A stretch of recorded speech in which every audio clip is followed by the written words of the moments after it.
Seguimos adelante en Tele. Buen día, queridos amigos. Es siempre muy grato recibir la presencia del señor Jorge Valle, expresidente de la República. Presidente, ¿qué tal? ¿Cómo le va? Buen día. Bien. Bueno, es un gusto siempre verlo por acá. ¿Qué sensación tuvo como ciudadano uruguayo sobre la última gira del presidente Mujica?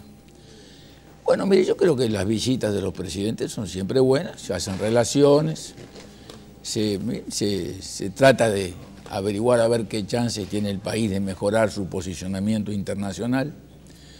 Creo que naturalmente el viaje fue muy intenso, muy extenso y le provocó mucho cansancio y eso inclusive lo obligó a interrumpir su viaje. Bueno, hubo un compromiso de las autoridades chinas para reforzar el presupuesto en materia de infraestructura y allí surge esa discrepancia respecto a si es importante contar con esos apoyos, pero sin lesionar lo institucional, los reglamentos internos. Mire, no sé de qué se trata porque información pública no se ha dado sobre las cosas que se analizaron y sobre los compromisos que no sé si se contrajeron o no, puesto que el Estado sobre estas cosas en estos últimos tiempos no ha dado una información clara, tampoco ha dado una información clara sobre la usina regasificadora, ni sobre todos los intentos, ¿se acuerda usted?, del ferrocarril de los pueblos libres, lo que se le ha publicitado, que no llegó a ningún lado, sí, el ferrocarril, ¿no, verdad? Lo que ha publicitado el gobierno todavía no le colma las expectativas. Bueno, no hay datos, y si no hay datos, además la pregunta es ¿y cuál es la carga de volumen que se pretende transportar por ferrocarril? ¿Cuál es? ¿Tiene una idea usted? No. Y bueno, yo tengo alguna idea de que no existe esa carga de volumen.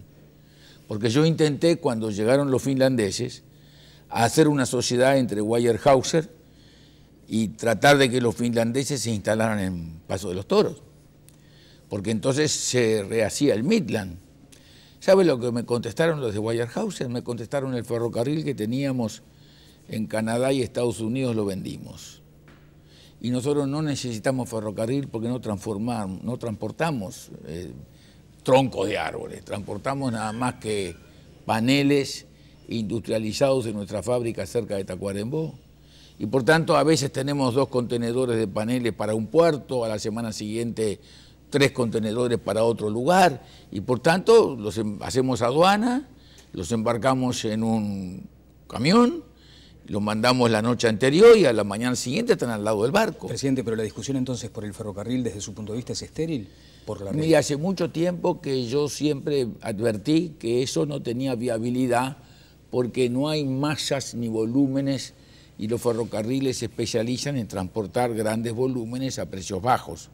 Y salvo el arroz que viene de Río Branco, básicamente, la madera se va a transportar por el río, porque la madera Conchillas, primero no tiene ferrocarril para llegar, Conchillas, no tiene tampoco carreteras para llegar.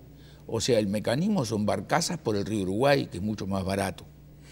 Y la otra empresa que existe y que demanda mucha materia prima, que es Botnia, ya está organizada de otra manera y tiene imposibilidad de recibir su materia prima por ferrocarril. Ahora, lo que sucede es que estos anuncios vienen acompañados de un diagnóstico que habla de una situación crítica de la infraestructura, por ejemplo, rutas que se rompen y que no tienen la capacidad de recuperación por un país que además ha crecido desde el punto de vista de la producción. Las rutas siempre existieron y lo que pasa es que en el gobierno del doctor Vázquez no se puso un peso arriba de las rutas. Cáceres se las dejó todas arregladitas. Y se la dejó con los peajes, Era el primer que tanto criticaron y que se han mantenido hasta el día de hoy. Entonces, claro, hay un déficit de inversión, básicamente ¿en dónde? Y en el sector que manda los envíos de materias primas básicas, o para Montevideo, para Chipiar, que viene por la Ruta 6, por Sarandí del G, o de lo contrario, los que van a Botnia por la Ruta 21 y la continuidad, o sea, de entre Tres Bocas y Fraivento, prácticamente. Lo del presidente Vázquez se podría explicar en atención a que estaba saliendo de aquella crisis fenomenal que vivió el país. No se puede explicar, porque durante aquella crisis nosotros seguimos invirtiendo y por eso tuvimos la imaginación suficiente para crear la unión entre lo que daba el peaje como repago de los préstamos que daba la CAF. y desde la Corporación para el Desarrollo se armó ese criterio que se ha mantenido hasta el día de hoy. Lo que pasa es que en aquel tiempo evidentemente la infraestructura no se tomó en cuenta como un hecho importante porque había quedado el país con carreteras que le permitían atender sus obligaciones. Bueno, hoy se habla de un desfasaje en la inversión de unos $1.000 millones aproximadamente y la necesidad de invertir 400. Y el otro día el ministro de Transporte me decía acá que llegará a una inversión de $200 millones. Volvamos sobre el viaje del presidente y este debate que se genera con estos viajes sobre la inserción internacional de Uruguay. Y allí es donde aparece este anuncio de respaldo del vicepresidente de la República al Pacífico, los que siguen apostando al Mercosur. ¿Cómo observa, qué comentarios tiene sobre este debate, presidente? Mire, yo creo que es una cosa que no tiene más lugar para ser debatida. ¿La inserción internacional? No, no hay más lugar para ser debatida. En una palabra, nosotros hicimos un acuerdo con México y notoriamente México no forma parte del Mercosur. Quiere decir que las cosas cuando uno se dispone a hacerlas y tiene cierto conocimiento de cómo ellas se pueden llevar adelante, se llevan adelante.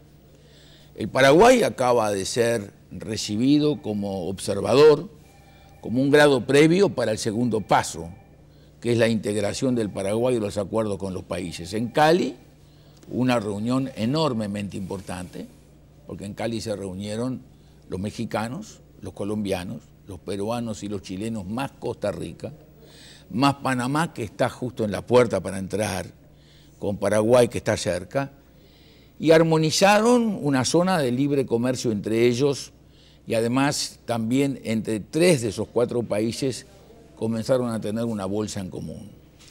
Pero pocos días después de la reunión de Cali, hubo una reunión en Lima. En la reunión de Lima participaron todos los países del Pacífico, del lado de América, por ejemplo, participó Canadá, Estados Unidos, México, Perú, Chile, y del otro lado Australia, Nueva Zelanda, Singapur, Malasia, Vietnam, Brunei, constituyeron una organización llamada Transpacífico, invitaron al Japón, y el ministro de Comercio chino dijo que bueno, que ellos iban a empezar a mirar si eso les convenía o no les convenía. Paralelamente a eso, Enrique Iglesias, nuestro querido Enrique Iglesias, convocó para la ciudad de Santander una reunión de expertos americanos en comercio para que analizaran el cambio fundamental que esto supone. O sea, el eje se muda hacia el Pacífico. En pocos días más, los Estados Unidos se van a reunir en Irlanda con los países de Europa para tratar de armonizar una zona de libre comercio entre Europa y en los Estados Unidos. El único que ha pateado un poco el chiquero es Francia, que dice que eso no le sirve, que no le conviene, pero al final no va a tener más remedio que entrar. Francia tiene siempre miedo a la competitividad. Pero Francia no va a tener más remedio que entrar si los Estados Unidos y los alemanes y los ingleses empujan una zona de libre comercio. Entonces, ¿qué resulta? Sí. Resulta que tenemos en Asia y América una zona que se está armando de comercio libre. En Europa, otra zona que se está armando con el propósito firme de los Estados Unidos de hacerlo. Y nosotros en el Mercosur aislados entre nosotros. Ya hay protestas serias sobre ello en Brasil. Ya los editoriales de O Globo y de otros diarios importantes le preguntan a la presidenta de Brasil ¿hasta cuándo vamos a pagar el costo argentino? Nadie puede hacer una sociedad en ningún lugar del mundo, ningún país del mundo con la Argentina. Porque la Argentina no cumple el tratado del Mercosur, no cumple nada, absolutamente nada. Y ahí es donde aterrizamos a nuestra realidad. Desde su punto de vista, el debate está superado, la Alianza del Pacífico es el futuro. No, la integración es el futuro. La integración con Dios y con todo el mundo, porque esos países que se han unido en el norte de América, en el lado Pacífico, tienen acuerdos de libre comercio con los Estados Unidos, tienen acuerdos de libre comercio con Europa, están integrados al mundo. Aquí no solamente no estamos integrados al mundo, sino que vivimos en un Mercosur encerrado. Al punto tal que recientemente la Comisión de Programa del Frente Amplio ha dicho que está en contra de un acuerdo con los Estados Unidos y que está a favor de un acuerdo con Guyana, Surinam y el Ecuador. Usted se da cuenta qué clase de disparate. Por suerte, el senador Amorín acaba de plantearle al Senado de la República que se discuta este tema, y eso se va a discutir en el Senado dentro de pocos días, para ver hacia dónde va el Uruguay. Y el rumbo de Uruguay está tan condicionado por lo ideológico que no se pueda despegar con esos argumentos que tiene usted, por ejemplo. Mire, perdóneme, yo no sé por qué está condicionado, pero está condicionado fundamentalmente por algo que es trágico. La ausencia de toda noción de que el mundo existe como tal y que no se puede reemplazar la realidad del mundo, la realidad comercial del mundo, por una idea particular que tenga un grupo humano o un sector. Por regla general, los americanos han sido siempre muy aislacionistas.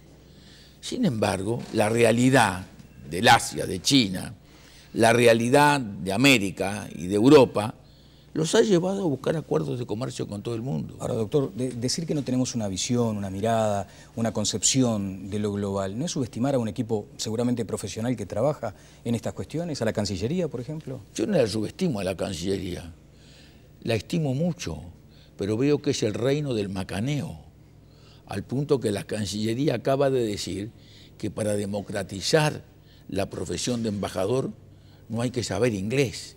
Supongo que en China se comunicarán por señales de humo o por el lenguaje, no sé, de los chinos primitivos.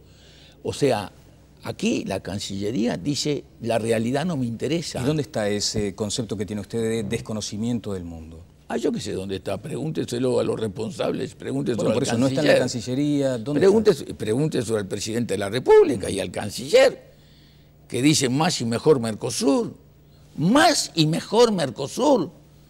Nunca he visto un grado de irrealidad más absoluto en la vida de un país, con un país como la Argentina, que no le deja a usted importar absolutamente nada y que desconoce lo que firma, y lo desconoce todos los días. Y con Brasil, que está cerrado. Brasil, ¿Por qué usted cree que Brasil no crece? No, yo le iba a preguntar por qué Brasil no termina de instalarse definitivamente. Porque Brasil no crece. Brasil no crece porque Brasil tiene una política cerrada. Al punto está que en el último trimestre creció el 0,6%. Brasil tiene una política cerrada. Brasil, que empujó su proyecto industrial. Hoy usted mira las cifras de exportaciones de Brasil y son materias primas.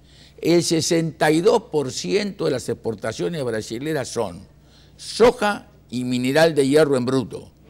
Si usted le agrega a eso azúcar y café y productos avícolas y jugo de naranja, entonces el desarrollo industrial brasilero es para adentro.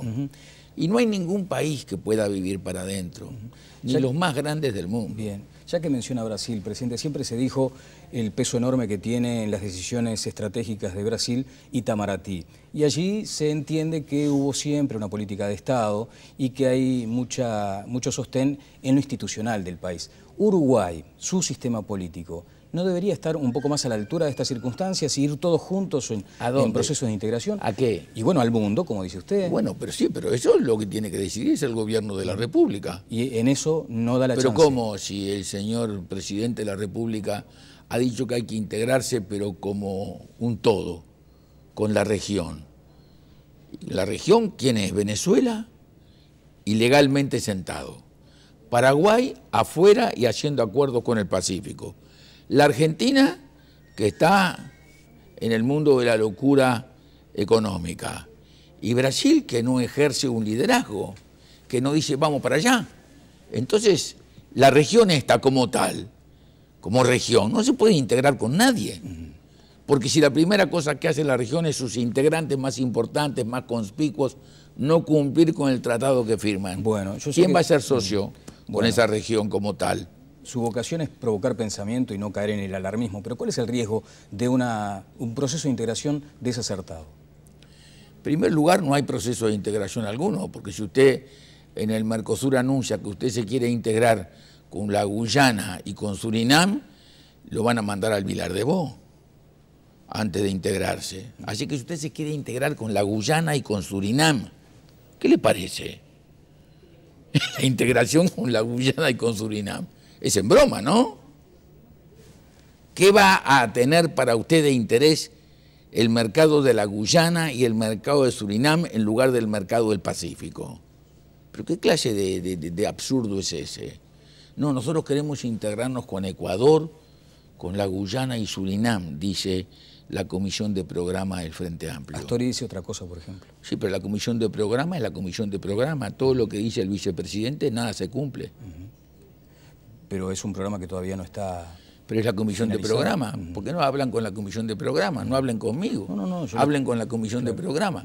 Yo me digo a mí mismo, cuando el presidente de la República dice nos tenemos que integrar como una región y como un todo, por más que el vicepresidente diga lo contrario, el pensamiento político que prevalece es el pensamiento del señor presidente. Y el señor presidente sabe, porque ha viajado por el mundo, de que la región como tal nadie la recibe, porque uno de sus principales componentes e integrantes, que es la Argentina, no cumple con nada. Y el otro, que es Venezuela, ¿usted sabe en qué estado está Venezuela? Estado está Venezuela tan dramático que a la gente, ¿usted sabe qué le hacen en Venezuela a la gente para que no vuelva 2 veces a comprar la misma mercadería racionada al mismo supermercado o a otro supermercado? ¿Sabe lo que le hacen? Igual que en los campos de concentración, le ponen un número acá para que el venezolano que sale del supermercado A no vaya al supermercado B. Trate de averiguar qué es lo que pasa cuando abren las puertas del supermercado. Sí, hemos tenido referencias de todo eso. Vuelvo a la anterior pregunta. ¿El riesgo cuál es, presidente? Y el riesgo es muy sencillo. Sí. Usted se queda fuera del mundo. Y si se queda fuera del mundo, prácticamente todo lo demás tiene una ventaja. Mire, vamos a un caso muy tradicional. El Uruguay siempre tuvo una importante industria textil, muy importante industria textil. Hizo durante mucho tiempo muchos esfuerzos, preparó gente, invirtió dinero, tuvo fábricas importantes de tops. El Uruguay fue el segundo productor de tops del mundo después de Francia. Se terminó todo, no existe más. La gran exportación de lana uruguaya hoy es lana sucia. Porque nosotros, como no tenemos acuerdos de libre comercio con los americanos, no tenemos chance de vender las confecciones ni las telas al mercado de los Estados Unidos. Y por tanto, el único comprador es China, que nos lleva lana sucia.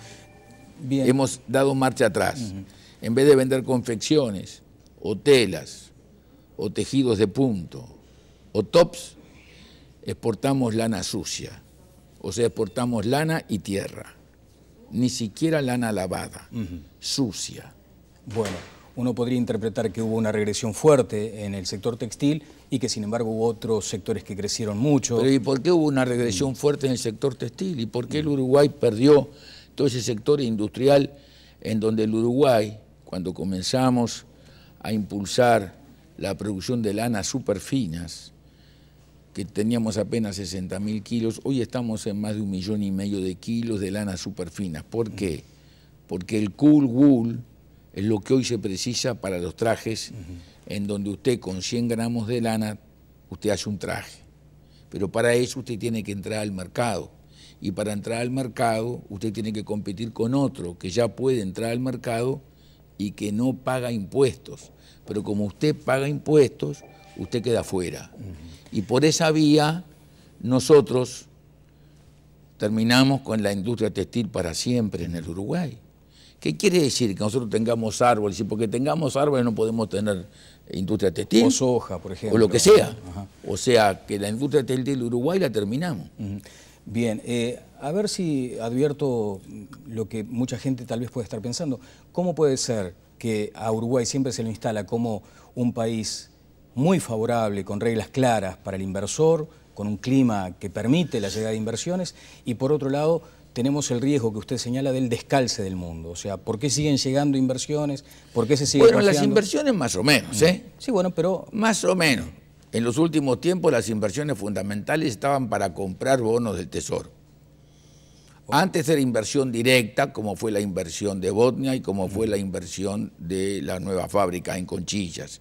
Esa fue la gran inversión. Ahora está más lo especulativo, dice usted. Lo especulativo no, nada especulativo. Si el Uruguay necesita plata todos los meses porque gasta más de lo que recibe, tiene que pedir plata prestada. ¿Fue error entonces la decisión del Banco Central y del... No es error, es cambiar lo mismo. A ver, ¿cómo? En una palabra, supóngase que usted tiene fiebre y tiene 38,5, 39 de fiebre. La primera cosa que hacen a usted es bajarle la fiebre, pero no le arreglaron la enfermedad. O sea, acá cambiaron la modalidad de cómo van a recibir el dinero para ver si pueden recibir ese dinero a cortísimo plazo, a un mes, por ejemplo, en vez del 9%, a menos porcentaje. Pero no resolvieron el problema de la enfermedad. La enfermedad es que tienen que pedir plata prestada porque gastan más de lo que reciben. Y por tanto, plata prestada tienen que seguir pidiendo. ¿Es suya la frase esa que dice que el presidente Mujica le va a dejar una granada colgando en el pecho al próximo presidente? Claro. Al que sea, sí. Del partido que sea. Primero le va a poner la banda, después le va a colgar una granada, va a sacar la espoleta y va a ir a la playa a mirar la explosión. ¿O usted cree que el Uruguay puede seguir 5 años más con este costo de vida, que la cosa más barata para los uruguayos es viajar? Pero no es tremendista esa no figura. Es tremendista, es realista. ¿Sí? Absolutamente realista. ¿Usted va al supermercado o no va? Sí. Y va, ¿y cómo le va en el supermercado? Está contento, ¿no? Se ve que está contento, mire qué contento que está. No. Cómo se ríe. Está contento. Sé a dónde Dígame apunta, una cosa. ¿Por qué los uruguayos van a la Argentina en masa? Porque es más barato, ¿no? ¿Y por qué los uruguayos se compran casas, apartamentos en Miami y no se compran en Punta del Este? Porque es más barato. ¿Y por qué cree que las familias se organizan hasta en excursiones para ir a Florianópolis a veranear? Porque es más barato. ¿Usted conoce algún país más caro que el Uruguay? Bueno, francamente... No conoce, ¿no? ¿Verdad? No. Dígame una cosa. Hoy alcanza con ver las páginas de los diarios. Se ofrecen los viajes a todo el mundo, son los más baratos del mundo. ¿Usted sabe que cuesta mucho más barato almorzar en París que en Montevideo? Me lo decía el presidente de la Cámara de Industrias hace un tiempo acá. ¿Y dónde instala el concepto del el debate sobre el consumismo en todo esto? El debate sobre el consumismo es un macaneo como no he visto otro. O sea, el debate del consumismo quiere decir que los que tienen un salario no pueden comprar nada. Entonces, lo que fabrican, ¿a quién le venden? ¿Cuál fue el error de base del concepto de Marx? Marx dijo, bueno, si yo produzco este vaso tiene una plusvalía, que es la parte que yo me quedo del trabajo del obrero. Entonces produzco en la fábrica 1 millón de vasos. La plusvalía, ¿cuándo se concreta y cuándo se realiza? Cuando hay personas que compran los vasos. Y si produzco 1 millón de vasos, ¿quiénes son los que tienen que comprar los vasos? ¿Los ricos o los que viven de su trabajo? Los ricos ya tenían vasos.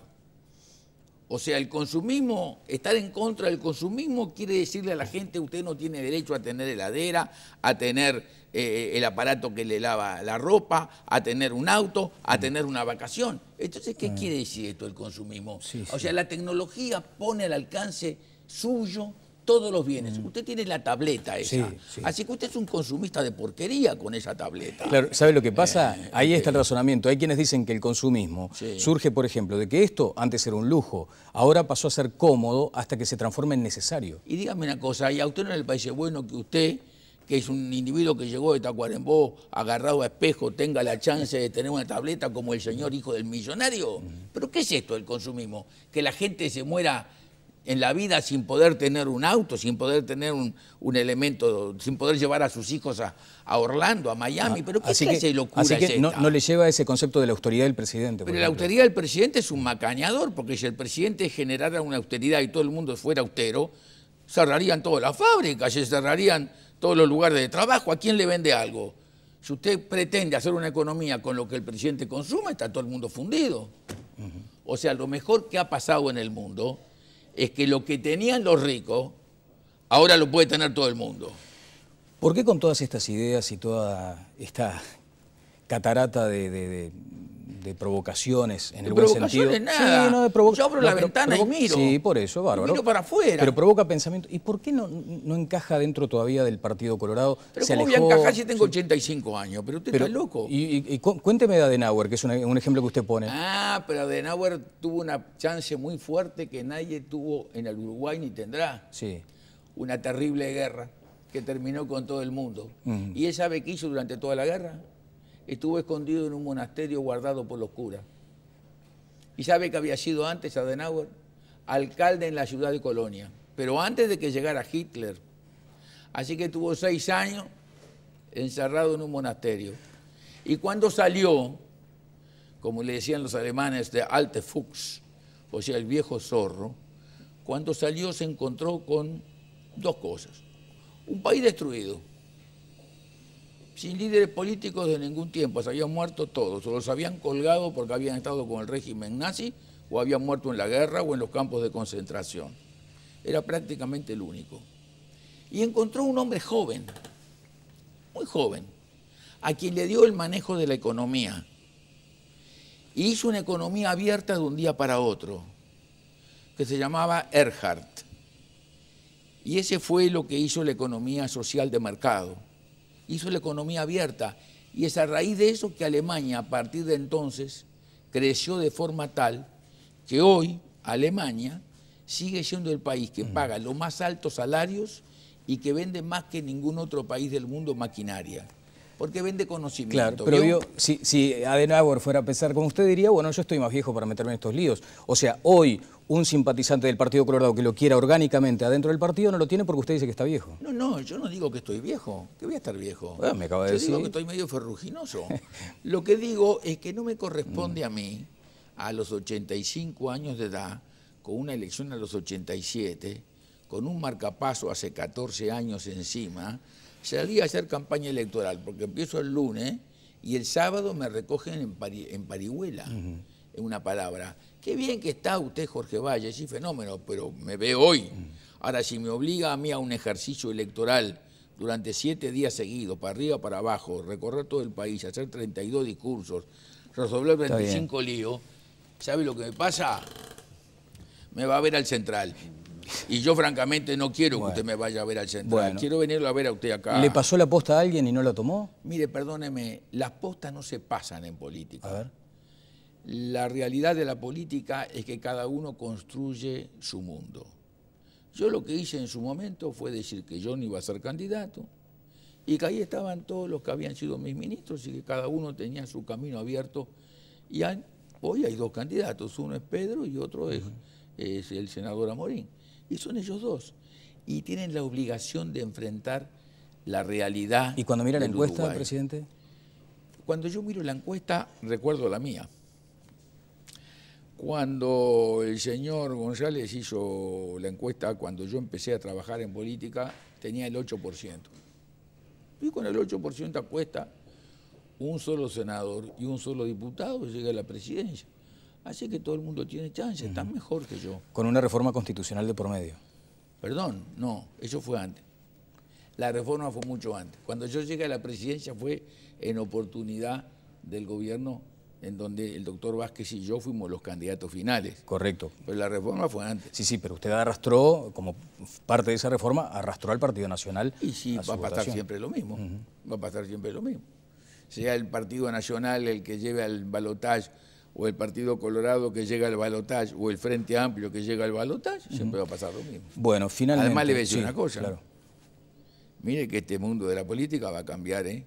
Bueno, iba a eso. Va a cambiar mucho, porque mire que el frente son 2 frentes distintos. 2 frentes distintos. Hay uno que no tiene nada que ver con el otro. Y se ve todos los días. Mire usted el lío que hay entre el ministro de Economía y el subsecretario. Por los impuestos. Nunca en mi vida vi esto. Nunca en mi vida usted a un ministro le imponía a un subsecretario. El subsecretario es un hombre de confianza personal y extrema del ministro. Acá el ministro abre la prensa y se encuentra con que el subsecretario sale, hace unas declaraciones imponentes a página entera y le dice al ministro lo que tiene que hacer en contra de lo que el ministro piensa. Al día siguiente sale el ministro, y le dice que eso no se puede hacer. Discuten el programa del gobierno por la prensa. Un gobierno así, ¿sabe qué? Termina con los burros en el agua. O sea, no está resuelta para nada la próxima elección desde su punto de vista. Para nada. Los candidatos Estamos ya están recién en la recta opuesta. Los candidatos... Para hablar en términos burrero, sí que le encanta. Estamos en el ciervo. En el ciervo. ¿Los candidatos están ya? Y yo qué sé, nunca se sabe. Nunca se sabe. Nunca se ¿En sabe. el frente sí, por ejemplo? Tampoco se sabe. Ah, mira. No, en el frente hay uno que viene corriendo de atrás que se alcanza, pasa. ¿Lo va a decir? Y claro, y si no, ¿por qué el señor Sendik dice que va a recorrer los 100 barrios porteños, los 100 pueblos? Eso no es Montevideo, eso es el país. ¿Por qué dice que él no va a ser vicepresidente del doctor Vázquez? Porque quiere ser candidato a la Y presidencia. bueno, no sé. algo quiere ser. Ajá. Hay que preguntarle Bueno, a él. le voy a preguntar. Antes que se funda el ANCAP con Alura a cuestas, antes que se funda, hay que preguntarle lo más rápido posible. Presidente, muchas gracias por sus usted. minutos. ¿Se enojó el otro día con Doyenar? No, le dije simplemente que era una mentira cuando en el libro decía que el doctor Vázquez había ayudado a resolver la crisis. Cuando el doctor Vázquez lo que nos pidió fue que declaráramos default igual que la Argentina, que eso era una mentira. Que se podían tener opiniones buenas o malas sobre todo, pero sobre los hechos no. Sí, hay otro mito que Eso es una mentira. Claro. Usted ahí valoró mucho lo de Astori, por ejemplo. Dijo claramente que había sido una actitud patriota. ¿Pero cómo? Claro. Pero Astori, perdón, solo él contra todo su partido.